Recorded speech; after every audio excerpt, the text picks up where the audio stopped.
So I want to talk to you today about coaching. And I watched a Ben Affleck movie, pretty good last night. What I think it's called, The Way Back or something like that.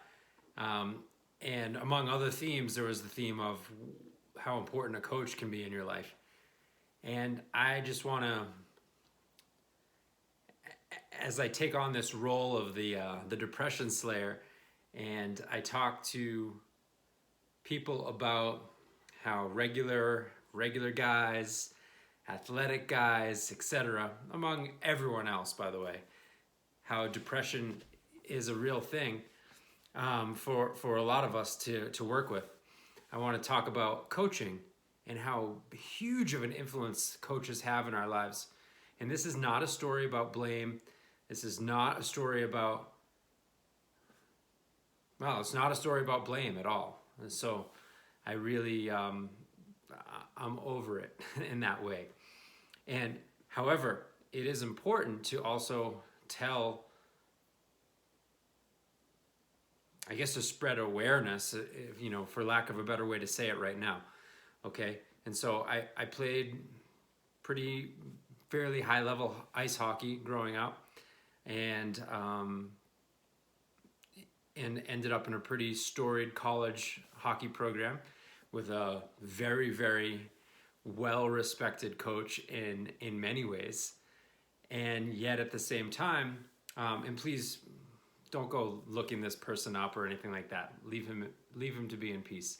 Okay, like I said, it's not a story about blame. It's a story about awareness. But in fairness to him, my freshman year, I was starting. I was a starting defenseman. I was on the power play, getting a lot of playing time, with a great future ahead of me. And I also had these leadership tendencies that were immature in many ways. And in that summer, the summer after my freshman year, I wrote him a letter. And in this letter, I had all sorts of suggestions about how we could improve things for the next year. My heart was in the right place, but even now, as I look back, it was arrogant. It was over the top. It was too much. However, he took it completely personally, and basically blackballed me from that point on. I never saw the ice again. I never played another minute. And instead of taking the opportunity for that to be a teaching moment, he shut me down. He punished me. He couldn't deal. He couldn't cope. He didn't have the psychological or the emotional maturity, especially when it started to become evident that I was becoming severely depressed, including me going to his office and crying about how severely depressed I was, about how sorry I was, about how much I just wanted to start playing again. And again, he shut me down. The anger in his face, he was quivering as he pulled the letter out of his desk that he had been holding in his desk for months. And he had no room in his heart for compassion for what I was going through. That I was a young, immature, very high potential human being with lots of leadership capacity, far beyond hockey. And he had no way to nurture that and realize that, yeah, I made a mistake, and yeah, what I did was stupid and a little bit limited, but there was a way to turn that into something amazing. And he didn't have that capacity, so I'm not blaming him.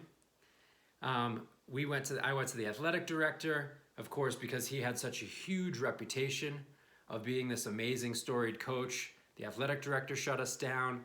Again, I was not believed, and I was crying out for help in terms of depression, right? And so there you have it, an opportunity for someone to have really made a pivotal difference, and they didn't. And so here is what I'm here to say is, players, young people, if you have a coach that doesn't have the capacity, find another way, okay?